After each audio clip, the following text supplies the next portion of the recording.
Morning to all of you. आज this English academic session के अंदर आप इतना अच्छा टॉपिक क्लियर करने जा रहे हैं। प्रिय विद्यार्थियों, ये पूर्ण विश्वास रख के चलिए हमारी ग्रामर की नॉलेज के अंदर हमारे साथ में कि निश्चित रूप से RAS, IAS, पटवार, रेलवे, बैंक कंपटीशन, हर प्रकार के RPSC, UPSC कॉम्पिटिशन्स में बेसिक ग्रामर जहाँ लगती है वहाँ मॉडर्न ऑक्सिलरी का चैप्टर लगता ही लगता है। अमेरिकन इंग्लिश में इसको मॉडल्स के नाम से भी जाना जाता है। तो आओ प्रिय विद्यार्थियों, लेट अस स्टार्ट। सबसे पहले हम एक बार देख रहे हैं कि प्रिय विद्यार्थियों बेसिक चीज़ समझा रहा हूँ मैं आपको। शुरू में ही हम क्लासिफिकेशन कर लेते हैं। मॉडल ऑक्सिलरी दो प्रकार की कहलाती है, ठीक है, एक तो प्रेजेंट और एक पास्ट। मैं आपको एक एक वो अर्थ बताऊंगा जो एक LKG UKG से लेकर के MA इंग्लिश तक का एक स्टूडेंट सीखना चाहता है और परीक्षा का पेपर हल कर सफलता प्राप्त करना चाहता है। यहाँ पर हम चल रहे हैं, सबसे पहला शब्द हम मॉडल्स के अंदर देख रहे हैं, कैन। ये एक इतना पॉपुलर वर्ड है कि हर किसी की जुबान पर होता है, लेकिन इसका सही प्रयोग मन नहीं आता। प्रिय विद्यार्थियों, मॉडल चाहे प्रेजेंट की हो और चाहे पास्ट की हो, सभी के साथ में वर्ब की फर्स्ट फॉर्म का ही प्रयोग होता है। चाहे, फिर मैं रिपीट कर रहा हूँ प्रिय विद्यार्थियों, ध्यान से सुनना, मॉडल्स चाहे प्रेजेंट की हो चाहे पास्ट की हो, सभी के साथ में वर्ब की फर्स्ट फॉर्म का ही प्रयोग किया जाता है। यहाँ पर मैंने बहुत स्पष्ट इतना क्लियर लिख दिया कि जो आज तक आपकी भ्रांति इवन MA इंग्लिश स्टूडेंट्स की बनी हुई थी, वो भी हमने भ्रांति दूर कर दी। CBSE के स्टूडेंट्स 10th के, 12th के, फर्स्ट से लेके MA के स्टैंडर्ड तक ऑल कॉम्पिटिशन सभी विद्यार्थियों के लिए सोल्यूशन दे दिया। प्रेजेंट और पास्ट दो ही प्रकार है इसके। प्रेजेंट में पहले आप शब्द ध्यान से सुन लें। प्रेजेंट में कैन, क्या शब्द है? कैन। इसकी पास्ट में क्या कहलाती है? कुड। पास्ट में कुड। अब मैंने एक बात बोली थी, चाहे कैन हो या कुड हो, इनके बाद मुख्य वर्ब, मेन वर्ब कौन सी आती है? वर्ब की फर्स्ट फॉर्म ही आती है। यहाँ पर देखने लायक बात है। अब इनके हिंदी में अर्थ बता रहा हूँ। कैन का अर्थ होता है कर सकता है, कर सकती है। ये क्षमता को बताता है, एबिलिटी को बताता है, कैपेसिटी को बताता है, आपकी कैपेबिलिटी, सामर्थ्य को बताता है। राम इस बॉक्स को उठा सकता है।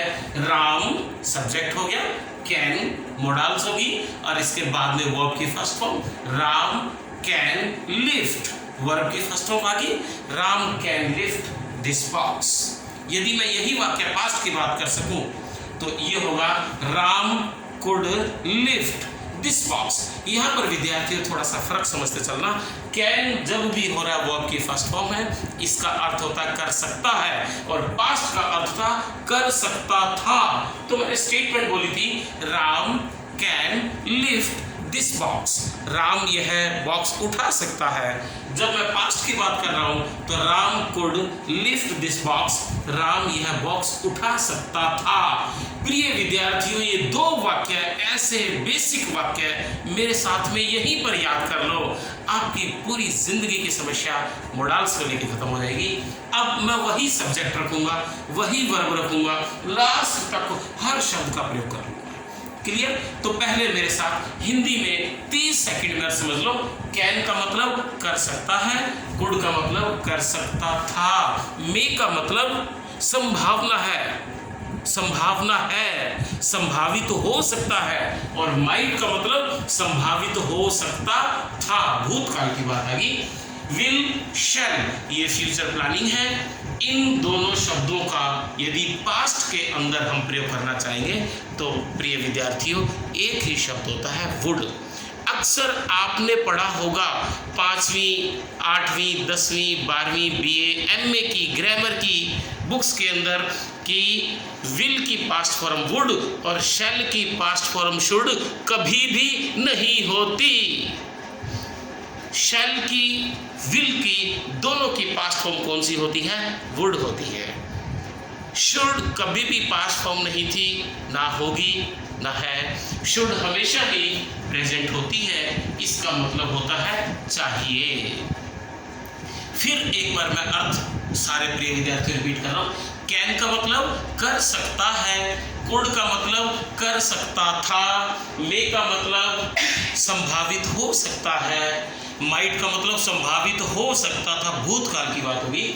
विल, शैल, इनका सामान्य अर्थ होता है गागेगी, जाऊंगा, करूंगा, वह जाएगी, वह करेगी। इनकी पास्ट फॉर्म के अंदर चर्चा करने के लिए हम जिस शब्द का प्रयोग करते हैं वुड होता है। और प्रिय विद्यार्थियों, कंडीशनल सेंटेंस अभी हम इस वीडियो के बाद नेक्स्ट वीडियो में चर्चा करेंगे। वुड के ऊपर आधारित हर हालत में आपको एक क्वेश्चन पेपर मिलेगा, एक क्वेश्चन मिलेगा पूरे पेपर में, या तो वो आपको मिल सकता है मॉडल ऑक्सिलरी के थ्रू या आपको कंडीशनल सेंटेंसेस के थ्रू। खैर, अब हम आगे चलते हैं। शुड का अर्थ होता है चाहिए। शुड का प्रेजेंट में अर्थ क्या होता है? चाहिए। इसका पास्ट से कोई लेना देना है ही नहीं। ऑट टू, है ना। शुड का मतलब चाहिए, जैसे तुम्हें अपने बड़ों का आदर करना चाहिए, है ना।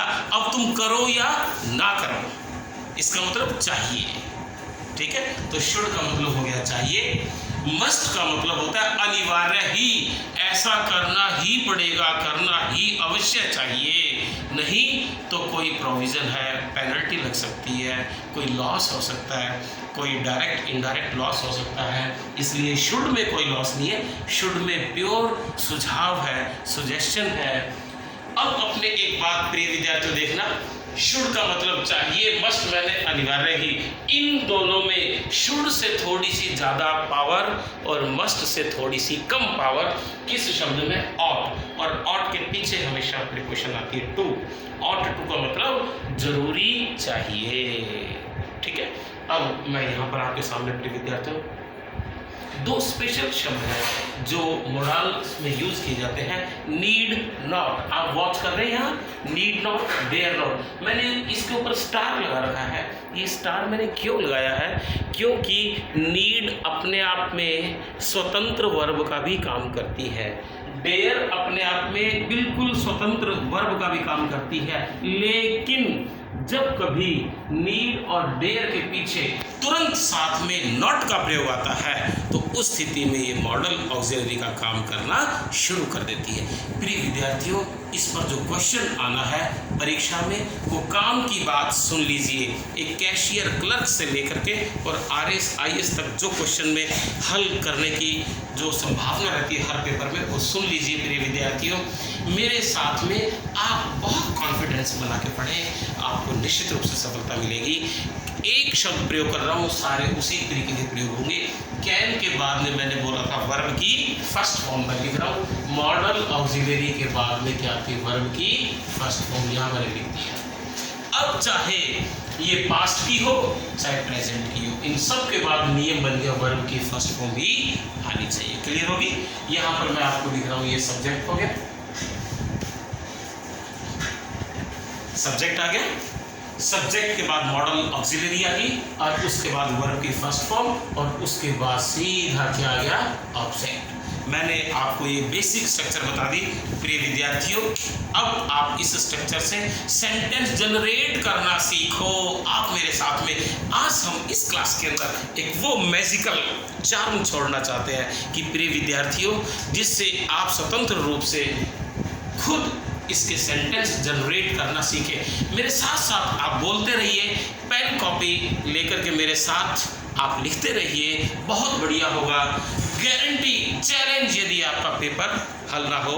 और आप साथ साथ में प्रिय विद्यार्थियों हमारे इस चैनल को सब्सक्राइब करिए, लाइक करिए, ताकि आपको ऑटोमेटिकली रूप से हमारे नए नए वीडियो क्लिप्स कंप्लीट ग्रामर के ऊपर बिना चाहे हुए भी आपके मोबाइल तक हमारी वॉइस अप्रोच करती रहेगी। यहाँ पर मुझे एक बार फिर प्रिय विद्यार्थियों थोड़ा सा संक्षिप्त में एक बार फिर बयान कर दे दो। यहाँ पर सब्जेक्ट है, सब्जेक्ट के रूप में आपने लिया राम, आगे शब्द राम सब्जेक्ट हो गया। फिर मैं वही सेंटेंस अपनी बात पर मैं वही चल रहा हूँ, राम कैन। कोई भी मॉडल एक ऑक्सिलरी ले लीजिए, हर मॉडल ऑक्सिलरी की खास बात है कि उसके बाद वर्ब की फर्स्ट फॉर्म आती है और फिर ऑब्जेक्ट आता है। तो सेंटेंस लिखिए प्रिय विद्यार्थियों, Ram can lift this box. Clear? Ram इस बॉक्स को उठा सकता है।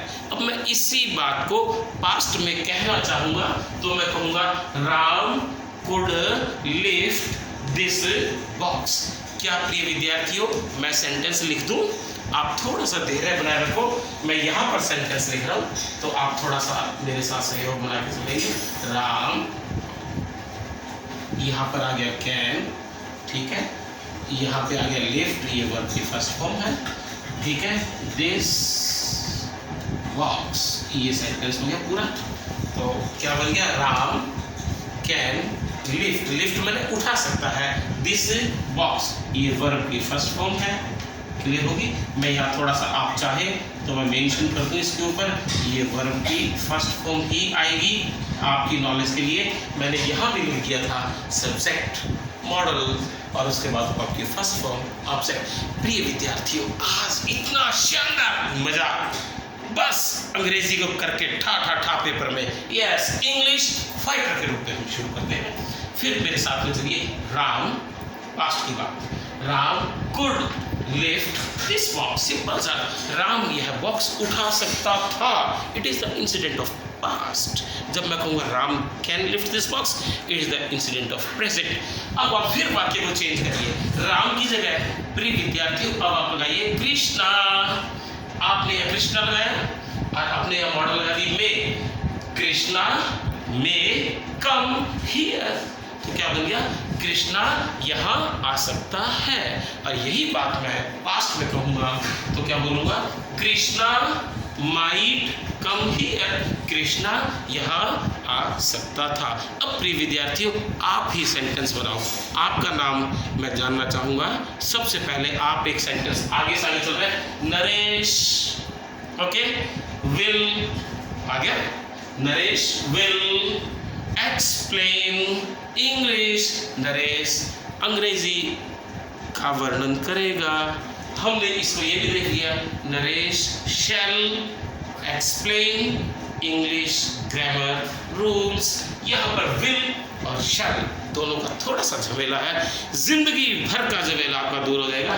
मेरे साथ ध्यान से सहयोग बना रखें। शैल दिख रहा है बच्चों, यहाँ पर आई और वी ये फर्स्ट पर्सन कहलाते हैं।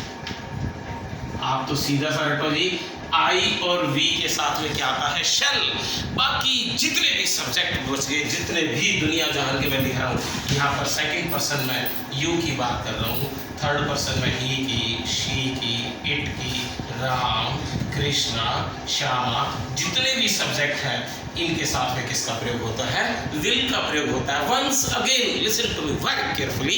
प्रिय विद्यार्थियों, आप बहुत ध्यान से सुनना। मैं यहाँ पर फिर एक बार दोहरा रहा हूँ, क्या चीज़ मेरे सामने आ रही है कि विल और शैल दोनों के अंदर मैं फर्क करके आपको बता रहा हूँ। आई और वी सब्जेक्ट, आई मैंने मैं, वी मैंने हम। तो आई और वी का जब प्रयोग करेंगे तो उसके साथ क्या प्रयोग होगा, शैल का। और इन दो सब्जेक्ट को छोड़ के बाकी जितने भी सब्जेक्ट हैं, you, he, she, it, Ram, Shyam, Krishna, सबके साथ किसका प्रयोग होता है, विल का प्रयोग होता है। और बड़ी सिंपल सी बात हमने पहले ग्रामर के एज ए ग्रामेटिकल रूल या गोल्डन रूल के रूप में चर्चा कर ली। सब्जेक्ट थोड़ा कोई भी हो उसके बाद वर्ब की फर्स्ट फॉर्म ही आती है। ये प्रिय विद्यार्थियों अपनी आईब्रो के ऊपर, अपने माथे के ऊपर लिख लो। फिर मेरे साथ ये structure, subject plus model plus verb की फर्स्ट फॉर्म और उसके बाद में आएगा ऑब्जेक्ट। अंडरस्टैंडिंग? अब मैं यहाँ फिर कर रहा हूँ, कृष्णा शुड आ गया, शुड का मतलब चाहिए, Krishna should teach us, Krishna को पढ़ाना चाहिए। फिर मैं चेंज कर रहा हूँ, Krishna Rama must sit here, Ram को यहाँ बैठना चाहिए। फिर प्रिय बच्चों, शुड और मस्ट के बीच का प्रयोग है और टू, और इसका मतलब शुड का मैंने पहले बताया था चाहिए, मस्ट का मतलब अनिवार्य ही। तो शुड से थोड़ी सी ज़्यादा पावर और मस्ट से थोड़ी सी कम, वो शब्द में है ऑट, और ऑट के बाद होता है टू का प्रयोग होता है। Ram ought to come, ought के बाद टू लगता है तो इसका मतलब जरूरी बन जाता है, थोड़ा जरूरी शब्द सेंस में आता है। अब मैं यहाँ चर्चा कर रहा हूँ नीड नॉट और देयर नॉट। प्रिय विद्यार्थियों, आँख पर ही अपने आईब्रो के ऊपर, अपने फोरहेड के ऊपर, अपने हेड परमानेंट मेमोरी में फीड कर लीजिए कि जब कभी नीड के बाद और डेयर के बाद नॉट दिखाई दे, इसका मतलब ये मोडाल का काम कर रही है। और आप प्रिय विद्यार्थियों यहाँ देखना, इधर स्क्रीन पे ध्यान से देखो, जब नीड के बाद मैं नो कर दूंगा तो प्रिय विद्यार्थियों ये क्वेश्चन बिल्कुल गलत हो गया, क्योंकि नीड के बाद नो नहीं आता, नॉट आता है। अंडरस्टैंडिंग? अब मैं 1 सेकंड का आपका टाइम और दूंगा थोड़ा सा। मैं 2 शब्दों के अंदर व्याख्या कर रहा हूँ, नो और नॉट में क्या फर्क है। नॉट कब आता है? नॉट कहलाता है एडवर्ब। लिख लीजिए आप, ये बहुत मुश्किल हो जाता है कई बार विद्यार्थियों के लिए जानना समझना, एक्सप्लेन इतनी हो नहीं पाती हर जगह। तो नॉट का प्रयोग होता है एडवर्ब के रूप में और नो का प्रयोग होता है एडजेक्टिव के रूप में। एडवर्ब शब्द को देखो क्या है, एडवर्ब अर्थात जो वर्ब की विशेषता बताए वो नॉट कहलाता है। अब इन सब के बाद वर्ब की फर्स्ट फॉर्म है ना, तो इसकी विशेषता बताने के लिए किसका प्रयोग होगा? इसकी विशेषता बताने के लिए नॉट का प्रयोग होगा, ना कि नो का प्रयोग होगा। प्रिय विद्यार्थियों समझ में आ गई? एक बार फिर मेरे साथ पूरी क्लास के तमाम स्टूडेंट्स, 200 सारे के सारे स्टूडेंट्स, एक बार फिर आप थोड़ा समझने की कोशिश करो। यहाँ पर मैं गोल्डन रूल आपको बता रहा हूँ। मोडाल्स के लिए सब्जेक्ट, मोडाल कोई भी, उसके बाद वर्ब की फर्स्ट फॉर्म और फिर ऑब्जेक्ट, बेसिक चीज़ों की। अब मोटे तौर पे आप मेरे साथ चलिए, मॉडल ऑक्सिलरी को 2 भागों में बांट लीजिए, एक तो प्रेजेंट और दूसरा पास्ट। क्लियर होगी? क्या है प्रेजेंट में? इसकी पास्ट फॉर्म क्या है? Could.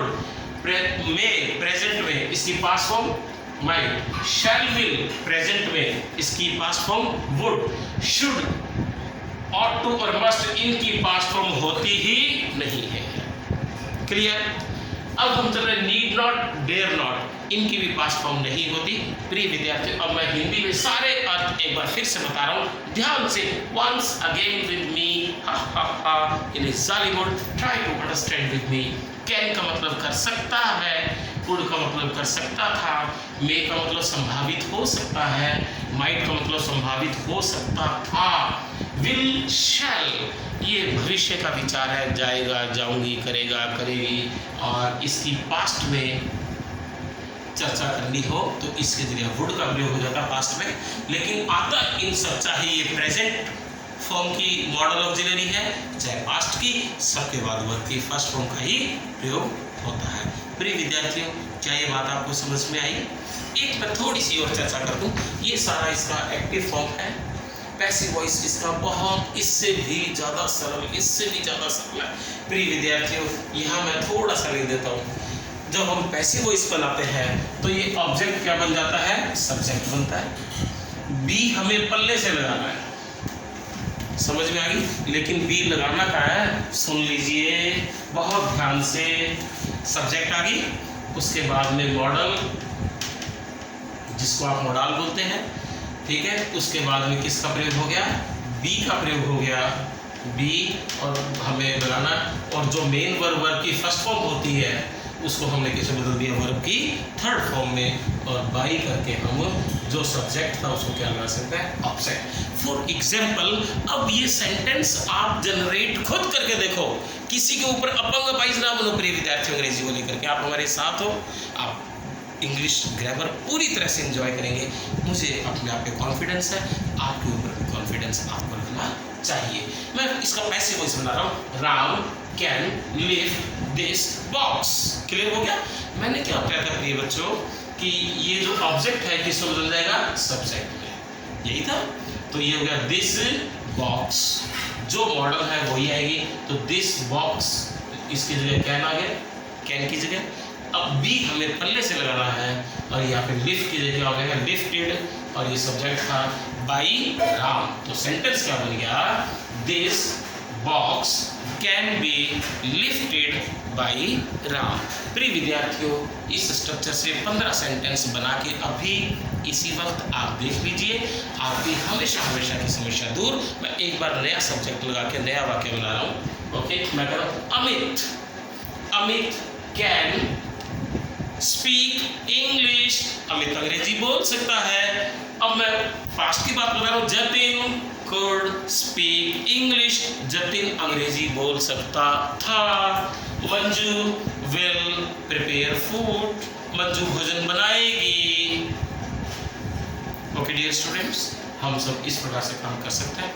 You should learn English, आपको अंग्रेजी सीखनी चाहिए। अब मैं चलता हूँ, you ought to learn English, तुम्हें जरूरी सीखनी है। और जब मैंने कहा यू मस्ट लर्न इंग्लिश, तुम्हें अंग्रेजी अवश्य ही सीखनी चाहिए। ऑब्लिगेशन का आधार है, थोड़ा सा ज़्यादा मजबूती वजनदार तरीके से बात की जाएगी। जब मैं कह रहा हूँ नीड नॉट, इसका हिंदी में अर्थ है नीड नॉट, जरूरत नहीं, आवश्यकता नहीं। और डेयर नॉट का मतलब हिम्मत नहीं। You need not come to my home to learn English, तुम्हें अंग्रेजी सीखने के लिए मेरे घर आने की ज़रूरत नहीं है। ऑनलाइन प्रिय विद्यार्थियों एंजॉय करो। यू सब्जेक्ट हो गया, need not come to my home to learn English. आगे वाक्य है dare not, he dare not say again, उसमें यह शब्द दोबारा कहने की हिम्मत नहीं है। इसी के साथ प्रिय विद्यार्थियों, कहो तो मैं ये दोबारा से एक्सप्लेन करूं। आज का लिए इतना बहुत है, और मुझे अपने आप पे इतना पूर्ण विश्वास है प्रिय विद्यार्थियों कि हमने ब्रिटिश अमेरिकन इंग्लिश की गलियों में ही समय व्यर्थ किया है, फिल्मी दुनिया में समय नहीं लगाया। मुझे इतना कॉन्फिडेंस है, और ये कॉन्फिडेंस मुझे आपके अंदर भी पता नहीं क्यों महसूस हो रहा है। और मुझे लगता है कि प्रिय विद्यार्थियों, आप ही भारत का कल का भविष्य होंगे। इसी मेरे शब्दों के साथ बहुत बहुत धन्यवाद प्रिय विद्यार्थियों। Thank you once again, try to learn more and more. Thank you, best wishes.